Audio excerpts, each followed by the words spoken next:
There's so much noise and chaos around this that we are in danger, and that may be Mr. Trump's area of wisdom, manipulating the noise level and distractions and claims.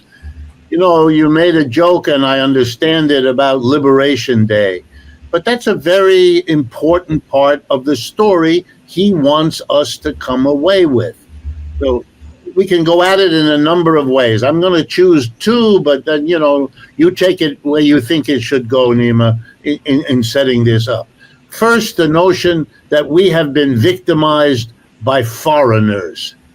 This is the largest nonsense I've heard in a long time.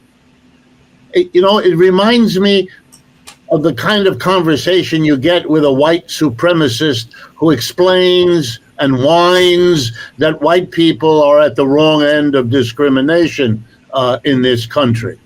The attempt to snatch from the black and brown people who've actually suffered centuries of repression from white people, to try to erase all of that by telling some story that makes it all reversed. I mean, it is preposterous, it is outrageous, and it is a manipulation by demagogues who use the difficulties white people have, and those are genuine. Economic difficulties for whites have been serious. But to blame victimization at the hands of black and brown people is a spectacular effort to shift to the right what is a problem with American capitalism and has been from the beginning. The notion that the people of Vietnam, who got a tremendous increase in their tariff, are oppressing the United States, of foreigners oppressing, is catastrophic in its misunderstanding. The last 50 years were times in which Americans lost jobs. That's correct. But the reason they did was the profit maximizing strategy of American corporations who left. The Chinese couldn't have done it by themselves. They're over there. No one held a gun to anyone's head and said, close your factory in Cincinnati and open it in Shanghai. That was done because the American corporation saw a gain. They could pay workers a lot less, and they'd be located in the fastest growing market on earth. The United States couldn't compete on either one of those things, and so it lost. But the agent of the change was corporate America, the very industries. It's fantastic to have a leader like Mr. Trump suggest that the blame for that falls on the foreign country. What a strange effort to get the corporate leaders of America, who made the key decisions, off the hook. They're not part of the story. It's liberation from the evil. And who's the evil? Foreigners. This is as old as Methuselah. It is really BS of the first rank, liberating us. The whole rest of the world has been working for 2 or 3 centuries to liberate itself from imperialists and colonialists like the United States. And here he is turning it around. We're going to liberate from them, just like a white supremacist. We have to be liberated from the pressure of black and brown people and their allies. Tariffs are not new. Tariffs have been used by countries, including the United States, at various points in their history. There is a huge literature, books and articles. Courses are taught in every economics department called international trade or international economics, and they have a segment of the course on tariffs. I've taught the courses. I know what I'm talking about. Mr. Trump clearly doesn't. What does the literature teach us? The impact of a tariff depends on the circumstances in all of the countries affected by the tariff. You cannot know in advance it will have this particular outcome. Why not? because it depends on interest rates, on exchange rates, on monetary movements, on whether or not the countries retaliate. And if they do retaliate, how will there then be response on the United States part? Secretary of the Treasury made a statement yesterday that he hopes no country retaliates. And when the reporter asked him why, he said, because then there'll be escalation, as if what Mr. Trump has just done isn't escalation. The level of BS here is overwhelming. Mr. Trump cannot know what the consequence will be. Will there be an inflation? Probably. Will it be hard and terrible? Could be. Will it be mild? Could be. There is no way to do this. The important thing here is that this is a declaration of desperation, not liberation. This is an economy that has to now attack the whole world. That's it. That's what it's doing. It's making difficulties for every other country. It's now holding the gun to every country, as Michael just explained. It now is going to say, we will negotiate bilaterally, one by one, and we will play with these tariffs in order to squeeze you for some other agenda that we have or will develop. We want a piece of this mine. We want you not to pass that law. We want you to give us this money, or maybe give us Greenland, or whatever else he has in mind. But let me clarify. Every country now understands that the United States has changed. It is not going to administer an empire of the whole world, keeping the peace and having everyone rely on it doing that. It is just like Mr. Trump sometimes says, we're throwing all of that out the window. We are now going to weaponize our remaining assets. We're no longer the biggest economic bloc in the world. That's China and the BRICS. But we're big enough that we can threaten and weaponize and force the rest of the world to give us a portion of its wealth. You know what that means? Beyond a change of the last 50 years economic policy, it means the United States is advertising itself as the new #1 rogue nation in this world. Even China, Japan, and South Korea announced they're getting together. Those three countries have a history of tension and conflict and bitterness.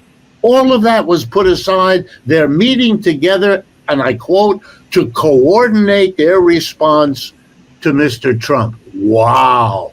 Europe, who could never unify and therefore gave up the ghost as an economic powerhouse when they were allied with the United States, may, by result of Mr. Trump, be able to unify against the United States. I admit, it's a long shot. Disunity in Europe is intrinsic to that poor continent. But that's the reality. No one should be fooled. The isolation of the United States is what we are watching big time. Those two are linked very closely because in order to run a deficit, you have to issue Treasury securities. And in order to sell the Treasury securities, you have to have the rest of the world, because America can't buy back its own Treasury securities at the level that need to be sold. You have this problem. That's how the American empire organized itself. Now that that empire is declining, it is dissolving its own organization. It's very internal to what is going on. If the United States were still a superpower, it wouldn't need to do this. That's why Obama didn't. That's why Bush didn't. That's why Clinton. It's not that they're any less smart than Mr. Trump or any less committed to making America #1. They didn't need to. We supported free trade for the last 50 years because the United States did real well for the people that matter in this country and dribbled off enough to the rest to keep them quiet. They can't do it anymore, so they now want, as Michael says, tributary, a tributary economy. You better give us TikTok. You better give us the Panama Canal. You better give us Greenland. You better give us your minerals. Look at the deal they're imposing on Mr. Zelensky, et cetera, et cetera. This is now thievery, open and undisguised the way it had been before, but it's a sign of desperation. You don't want to do this. Let me tell you where this is going to go, because Americans have a stunning inability to imagine that other people have the same understanding they do. The people of the world are understanding the United States has become their enemy. Look at the numbers. Canadians are not coming here as tourists anymore. European governments are telling trans people around the world it's not safe to travel to the United States. Well, that anger and that bitterness will now be enhanced by the governments there, who are wanting to get out of the blame for the difficulties this is going to cause. If Germany cannot sell its BMWs and its Mercedes in this country anymore because of these whopping tariffs, and they have to lay off large numbers of German workers, that's going to be explained to the German people. That's Mr. Trump. The Americans are doing that to you. Now, guess what? Angry people around the world are going to, here we go, stop buying American. Look at what has happened in the last 3 months to the Tesla automobile. Nobody will touch it. Mr. Musk is discovering that there are real costs to prancing around the stage with a chainsaw, celebrating how he's firing tens of thousands of workers. Well, guess what? They have a way of getting back at him, whether it's damaging a Tesla car or anything. American goods in the rest of the world, they're not going to all be wearing jeans because Americans are. They're going to find a new pair of pants not produced in the United States, and the jeans market will dissolve. And that's just the tip of the iceberg here. Mr. Trump is telling a story, a fanciful story about these wonderful things that are going to flow from what he's done. He doesn't tell you even the most elementary honesty of all the things that could go wrong here. And the notion that none of them will happen, that's so preposterous, he can't afford to be honest. He has to be a huckster, an advertiser. Remember what an advertiser is. A person who figures out real and imagined good things about his client's project and product, and he makes disappear all the bad ones. This can only help you. It won't hurt you. It can only, it's the mentality of the advertiser, only this person is now the leader and is telling us desperate stories because his client is an empire going down. The way to understand this is to understand that we have a very peculiar political economy in the United States. We have, think of it this way, we have the 3% of our population that are employers. That's the top of our economic system. And that becomes the self-reproducing group of people. They make all the decisions, whether or not to invest the money. They're the ones who set the prices we pay, and they're the ones who pay the wages or not that we depend on. So we are controlled by the 3% of the employer. That's the way capitalism is set up. Okay? They long ago understood, the people at the top, what they have to do, because we have a political system that is a little odd to go with a top-down economic system. In our political system, we have universal suffrage. Everybody gets one vote. Well, the vast majority of people, 97%, are not employers. 3% are. It would be easy to mobilize a majority of the 97% to limit the wealth of the 3%. In fact, you would expect that to happen because the 3% are the ones with all the money, and the 97% are the ones who control the majority in the voting. So what did the ruling class of 3% do in America? They bought the government. Of course, that's how they protect their situation in a world of universal suffrage. And how did they do it? They did it with two political parties. Each of them depends on the 3% for their money, the donor class, if you like, the 3%. And now they divide. Half of them go to the right and mobilize in mass support, for things like guns and white supremacy and against abortion and all of that. And the other ones, they go for more liberal, progressive, social welfare, all of that, and minorities and women. And so we have two parties, both of whom control the mass of the vote. Now the punchline. What the system does is it goes to the rich people, says, you're the donors, so we won't tax you. Then it goes each party to its mass base. We'll take care of you. We'll give you this. We'll give you that. Here's the problem. You can't buy the mass of people unless you tax where the wealth is. But there is a way out in the craziness of capitalism. You don't tax the wealthy. You do provide for the mass of people. And the way you do it is you go to the wealthy and you say, since we didn't tax you, you have all this money, please lend it to us. We'll give it back to you after a few years, plus pay you interest while you wait. That's called the deficit. And the reason we have a deficit is a deference to those at the top to not tax them to pay for the masses. I'll give you one simple example. Elon Musk, the last I looked, has $350 billion or more of personal wealth.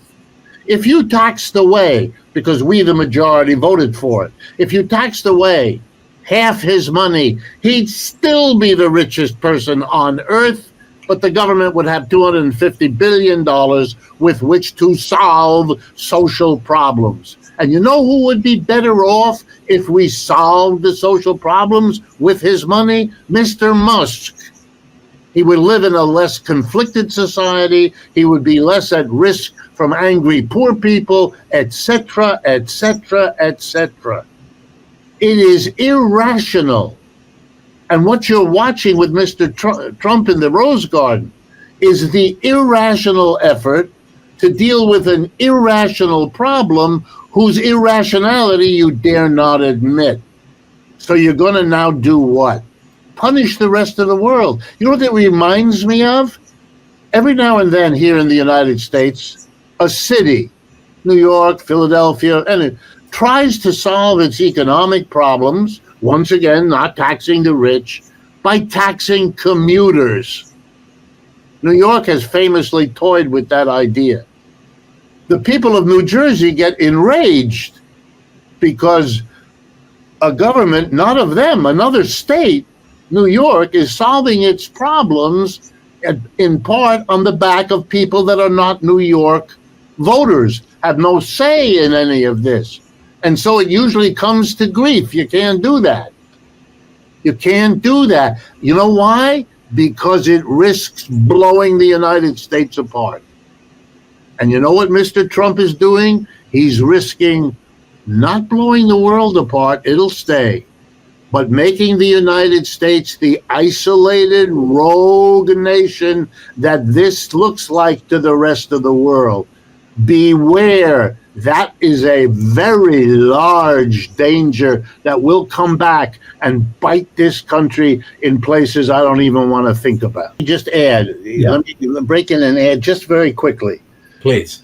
The phony or goofy numbers that are being put out here to get these crazy tariff rates that have been imposed on the United States by counting in this bizarre way the deficits. I want to remind people that the trade deficit, that the fact that we send out dollars to buy tons and tons of stuff, That's what puts the dollars in the hands of the countries from which we buy. Okay? And why do we do that? Because the American companies moved over there.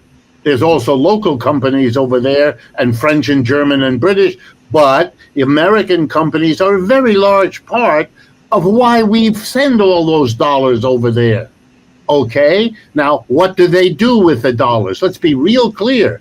They lend them back to the United States. They buy treasuries. And let's be clear what that means. Is that an oppression of the United States? Of course not. Here's what it has made possible. The United States has been able to fight the Vietnam War, the Afghanistan war, the Iraq war, and the Ukraine war. Last week, the New York Times published how big the United States has been in that war from the beginning. And we were able to do that without taxing the American people. You know why? Because all of those holders of dollars lent the money to the United States government to pay for the war. Patriotic Americans ought to be grateful. We got them to pay for those countries, many of whom, let me make it clear to you, are on Russia's side, like China, lent money to the United States to fight a war against Russia. And we are wanting to claim now they oppressed us. Those foreigners oppressed us. Believe me, if the American people had been taxed to pay for those wars, if they were taxed today to pay for the war in Ukraine, the war in Gaza, and all the other things they're paying for, these wars would have stopped. So this recalculation to fit into the crazy narrative that Mr. Trump wants to put forward is really bizarre. And the last point, the rest of the world has not been dumping on us.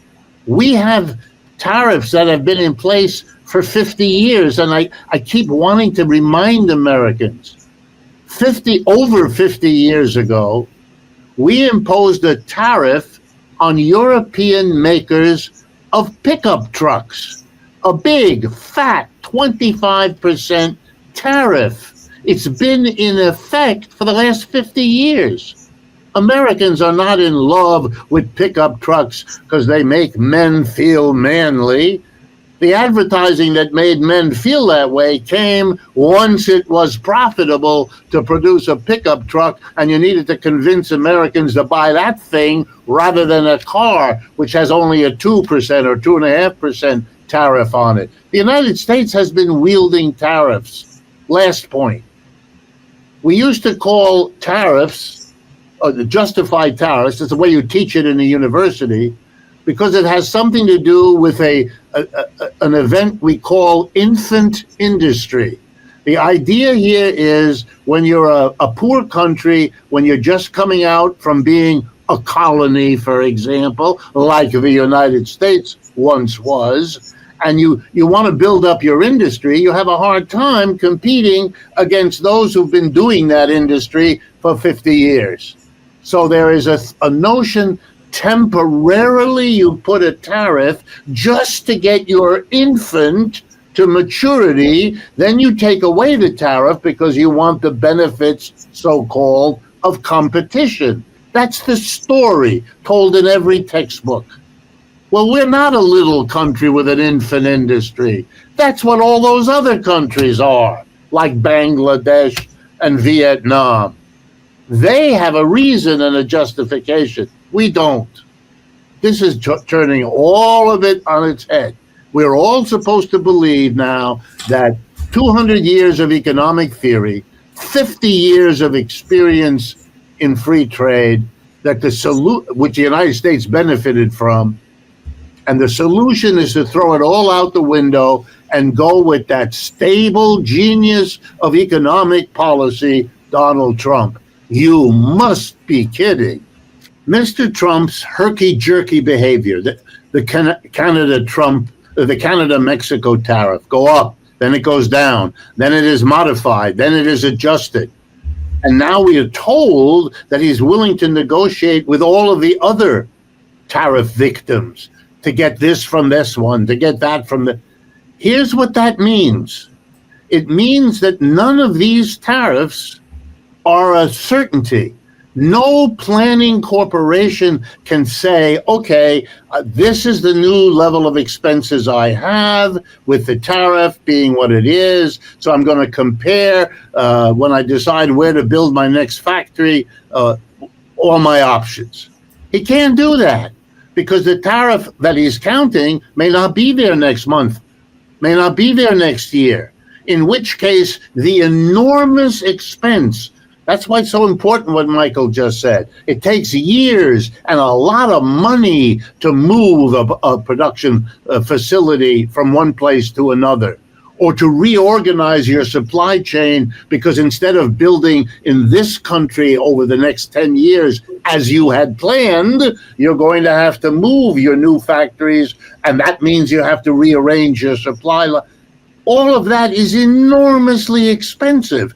No corporation is going to undertake those expenses only to discover, after having spent $2 billion, that the $5 billion project is now to be abandoned because the tariffs were changed on your supplier, on you. He can't do what he is doing. It'll mean that corporations are hesitant, will hold back on these decisions, will delay them. And as every undergraduate student in economics learns, in capitalism, we are all held hostage to corporate plans about investment. The working class gets money and spends it. End of conversation. Not interesting. The corporate sector earns profits and then decides whether or not to invest them if it's profitable. If it isn't, they'll lend it to the United States government or put it in some other non-productive activity. And that will cause us depressions, recessions, delays, all kinds of stuff. No one talks about this. Mr. Trump wants the freedom. He likes the deal to be made. Yeah? Well, no one explained to him. None of his advisors, who all have PhDs, or many of them do, from fancy universities, just like Michael and me, but they didn't explain to him, you can't do that, as if it had no effect. The United States isn't the overwhelming powerhouse that it was in the second half of the 20th century. That's the empire that's over. And this is the desperate, largely blind, desperate gesture of a government that cannot admit where it is and fantasizes that it can do all these things as if they're automatic. They aren't. Now let's go and let Michael explain that in the most important statistical focus. Yeah, I think it's very serious. I do think if you're looking for a way to hold in your mind the complexity of all of this, coupled with all the noise around it, it is beginning to make clear what MAGA means. It wants to go back to the end of the 19th century, to an economy utterly controlled by a private capitalist elite that was much bigger then because our industries weren't so concentrated. Now, the many companies have become many fewer companies, so the ruling class is much more condensed, much smaller, much able to coordinate a little bit better, and they want to run the show. They're convinced that private enterprise, namely them, are better than anything else, so they're going to privatize, and they're going to go after poor people in this country. Look at the efforts to cut Medicaid that are now getting some traction in Congress, coupled with these efforts to smash down the poorest countries on earth. Can you imagine? Myanmar had one of the worst earthquakes in history a few days ago, and he still went ahead and included them in his. Look at the mentality. You are destroying the poorest people, blaming immigrants. Among the poorest people who've ripped themselves out of Central America, where they were poor to begin with, grabbing the stuff on the back that they can carry with their children and their elderly, coming to the United States and making a big, proud effort of expelling them. a country that claimed it owed its greatness to being a melting pot for immigrants is now not melting in the old sense. It's melting by literally killing these people because we're not the problem for one another. We got a system that shouldn't be the one we have. We shouldn't be doing what's profitable. We should be doing what's best for the community. But the only way to get that happening is if the community runs the business. If a small number of people in this country, 10% own 80% of the stocks and bonds. If you leave the situation that way, the system is going to work for them. And that's the problem. They've done real well in the last 40 years. Stock market boom, despite the crashes, has been remarkable because they're cashing in, if you own shares, on moving the capitalist system to Asia. Those of us who lost our jobs, those of us whose communities are decaying, we didn't win. But the people at the top, they're the ones cashed in on this great profit opportunity. We've got to face that, because if we don't, we're just going to be treading water, watching this situation get worse and worse, which you and I have been doing really for the last 30 to 40 years. Final little statistic. In 1970, Detroit was a booming, successful capitalist economy, building automobiles, having a powerful union, the UAW, getting good wages for working people, blah, blah, all of that. Presidents of the United States brought visitors to Detroit, showing that even black African-American workers had jobs and decent incomes. They could send their kids to school too. Real showcase. 2 million people was the population of Detroit. What is it now? 700,000. We drove the majority of the people out. No jobs. No, large parts of that city are wasteland. I've been there. I've watched. I've walked through it. I'm sure many of your viewers know it very, very well. And that story is replicated in Cleveland or in Wilmington, Delaware, or a dozen other places you can all name. I was born in a place called Youngstown, Ohio. Another example, right? So we know, we've been through it. It's time to say thank you. You played your role in human history. You developed technology. There were things capitalism achieved no one can take away. But it's over. It's no longer the thing that we need. It may be the thing other people need, but we don't. We have to graduate. And if we do, we can build a different and better economy, and the world will once again pay attention, because that will be the remarkable thing. Holding on to an old system when all the new dynamic is somewhere else. Come on, we know it. So, final example, Jimmy, one more. Okay. I know I'm stealing a lot of time. I don't mean to, but it's a good story to tell. The best and the cheapest electric cars made in the world today are made in China, and they're made by the Chinese. All right? I know this troubles Americans. I could give you other examples. It's not the only story out there, not at all. But I'm going to use that one. If you go to Europe right now, a quarter of the electric vehicles on the road are the Chinese electric vehicles. The most successful company, BYD Corporation, you probably never heard of it because it's Chinese. But there are no Chinese cars on the road in the United States, electric cars. Why is that? Because we have 100% tariff. In other words, if the Chinese deliver an electric car here for 30 grand, the cost to an American would be the 30 grand that goes to China to pay for it, plus another 100%, 30 grand Uncle Sam tariff. So it would cost us 60 grand. We're not going to get them. We're going to pay $45,000 for an inferior electric car made here. Okay, that's not sustainable. That's not how capitalism works. We can do it for a while, but the profit motive, it's all going somewhere else.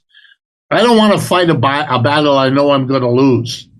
Going beyond capitalism, making us all together our own boss, the dream of most Americans. Let's do it together. Let's have businesses run collectively. Let's give a special income, special reward to the person who starts a business, who has the new idea. Fine. All of that's fine. But change the way we organize business. If we don't, this system is going down and it's going to take us with it. And I don't think anyone here wants that. Some other things to jet travel and the internet and all of that, it became clear to American capitalists, employers, that if what was driving them was profit, and it was, and if what was keeping them working was called competition, that was, then the best place for you to be was not the United States. The very success here had driven the wages up. That's why we were successful.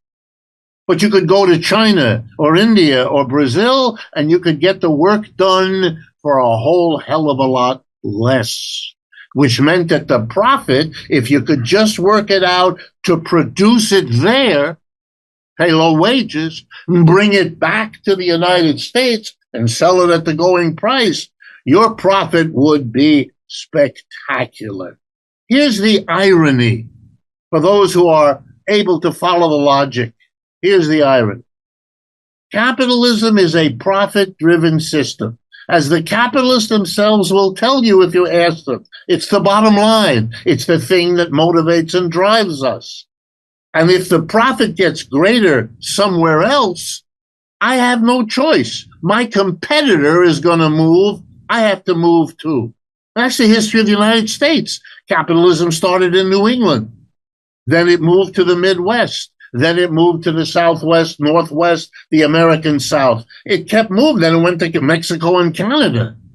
The sad reality is capitalism, capital and profits have now left the United States. And here's the thing that's most troubling to Americans, but they're right about it. It's not coming back. It's not coming back.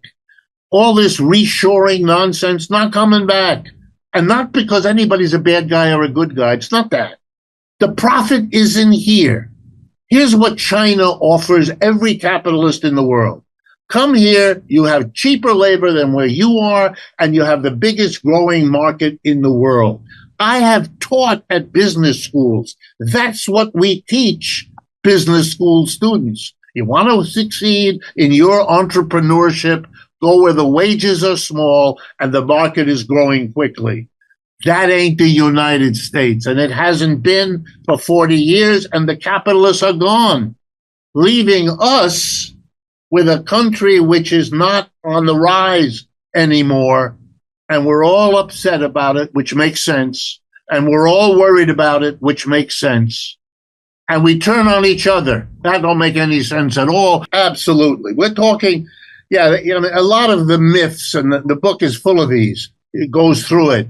A lot of the myths that grew up were understandable. They were efforts by people who did real well in capitalism, who liked it, did well for them. There's always people the master thought slavery was pretty good, and the Lord thought feudalism was pretty good. We shouldn't be surprised that the people who sit at the top, in most cases, find nice things about the system. And so they tell stories as if kind of that's available to everybody, even though it isn't. And I try to go through those. But one of them is, if you didn't have capitalism, well, then you couldn't start your own business.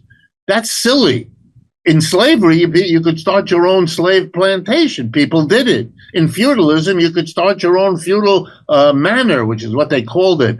And in capitalism, you can start your own business. But if you set up a socialist system in which people work together as a community producing goods and services, you would want to create the opportunities for people with new ideas or new ways of doing things to start a business, to grow a business, and all the rest. What you wouldn't do, and this is the craw that somehow sticks in people's mind when they hear about it. You wouldn't be able to build your business beyond a certain point by exploiting, by taking large numbers of people who can't share in all that business can do because they're your employees. You will have to come to some accommodation with them. They are human beings like you, and in the socialist image that I'm talking about, they have the right to participate in what you have created, just like you have the right, they have the right to participate in what you helped to create. It's a kind of a sense, let me put it this way.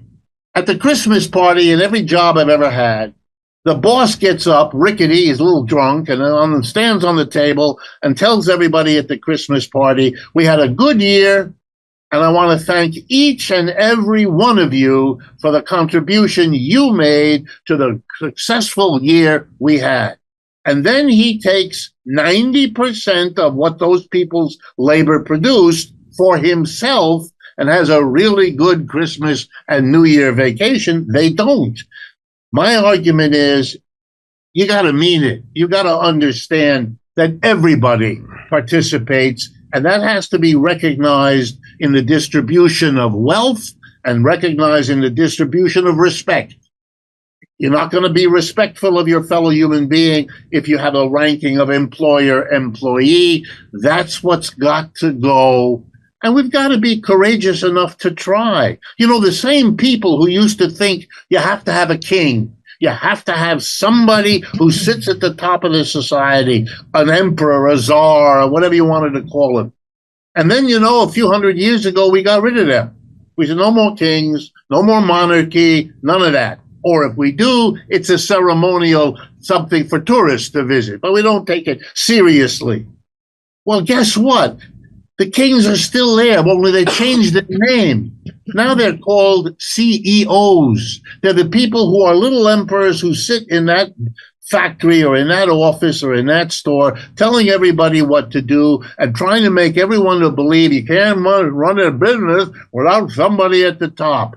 Yeah, you can run a country without a king, and you can run a business without people at the top. You can all together make a community that produces the goods and services. Teacher, as an activist, how does this system work, and why does it work this way? Well, just to give you very brief, really brief, I promise. One of the things that should surprise no one in the system, if you've just understood what I said, is that if a few people are sitting at the top, they're going to keep a disproportionate amount of whatever gets produced for themselves. The masters did it in slavery. The lords did it in feudalism. Guess what? The capitalists, the employers, the ones who have the wealth, accumulate even more. You and I both watch the headlines like everybody, and we learn that Elon Musk, just to pick on him, has more money than, the Lord above, and than many countries. That's how far this crazy stuff can go. He's got more wealth than the ancient pharaohs in Egypt that we all learned about in Sunday school a million years ago. But we actually reproduce that now. And then once you look at that, you realize this inequality, it always has the same result as if we didn't know from our history. If a lot of people are poor and a few people are very rich, it leads to all kind of trouble. The rich are afraid that the poor are going to come and snatch it. So they like to have a lot of cops around, a lot of police, a lot of control, because they're afraid. The poor are full of envy, and that eats at their guts, and they feel terrible they can't give their children what those rich people are able to give their. We know what it does. It tears communities apart. Americans used to be really happy to say, not that it was true, but it had some truth to it, that we're all middle class. This is a middle class country, very few rich, very few poor. We're all, well, there was a lot of truth to it. We were less unequal 50 years ago than all the countries of Europe. But in the last 50 years, it got reversed. We are now more unequal than the countries in Europe, and it shows. It shows in our politics. It shows in how we don't trust each other. It shows in how our country is being torn apart, and it's not just here in the United States. So what this book does is tell that story. Go through point by point how it is that capitalism works in this way, why it has brought us to this situation, and I'm not unmindful as we're talking, that as if on cue, not that I have the power, but as an illustration, we are also a very unstable system, because in the last 3 days of the stock market, Thursday, Friday of last week, and Monday of this week,